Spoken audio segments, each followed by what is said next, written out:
ma Kisumu. Joluo ne ogoyo ngero ni thuru loyo yieng'o.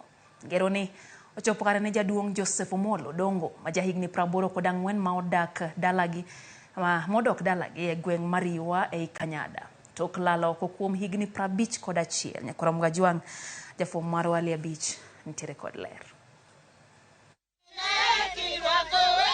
Ne en mor kod ilo maduong' e gweng' Mariwa e location ma West Kanyada ka chud bura ma Homa Bay Town bang' jaduong' ma nyinge Joseph Omolo Odongo ma sani jahigni 84 duogo pacho bang' lal kuom higni 51 duto. Jaduong' Joseph ne wuok dalagi kapod en rawera higa mag 1972 kendo kuom higni go duto familia kaachiel kod anyuonde ne ok ong'eyo kuma entie kendo wigi ne osewil gi jaduong'no ka giparo ni magoro ne oselal kode. Ne en jiranda mane wadago machiegni. Nong'amo sekendo manokendo nyargim. Ma kaka dak jayuare ne jaode no toroka nodhi. Kaeto nodong'. Odong' mobedo kodwa ka moiko min kod wuon. Kogik 73 owinje kamoro ni sikiri. To owinje kamoro ni soklo. To mogik ok wachako winjo kama entie. Koro kane wawinjo nodonjo mana gi kabunde. No morowa nikech nodonjo e lwet chief marwa.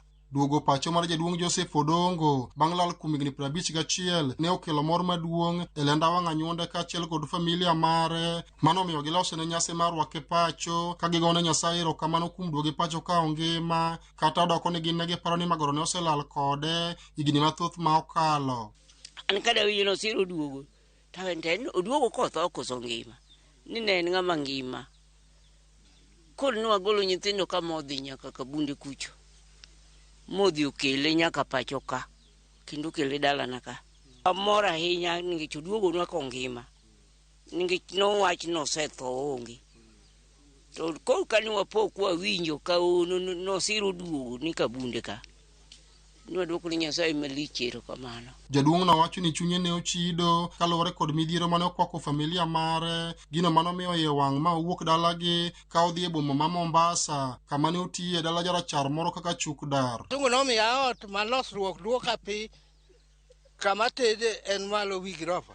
To misungo nodhi Amerika, misungo odhi olal kuro.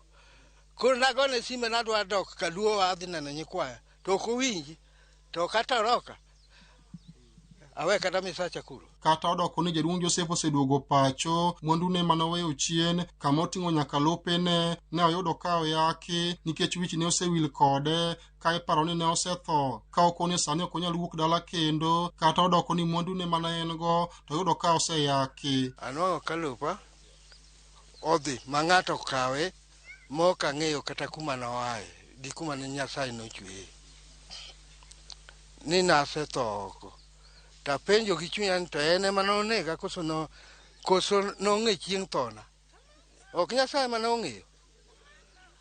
To kayuotha to nitie, anyuola na nitie, to okawo lop ng'ato ni odhi otia saini ni nasetho. Ok owinjore kendo ok bergo. Ruoth marito alworano Kenneth Achieng' ma jaduong'no ne okwongo gore ofise okone gibiro timo tudruok kod migepe mag sirikal mar neno ni mwandu mag jaduong'no mane oyaki odwokne mondo ochago ngima manyien. Jomoko ne paro ni moro no osenindo, jomoko be ne paro ni chiemo noduogi kaka oduogoni. Koro abiro mondo ariwra kodgi e goyo ne Nyasaye erokamano kendo warwak jaduong'ni koduogo dala.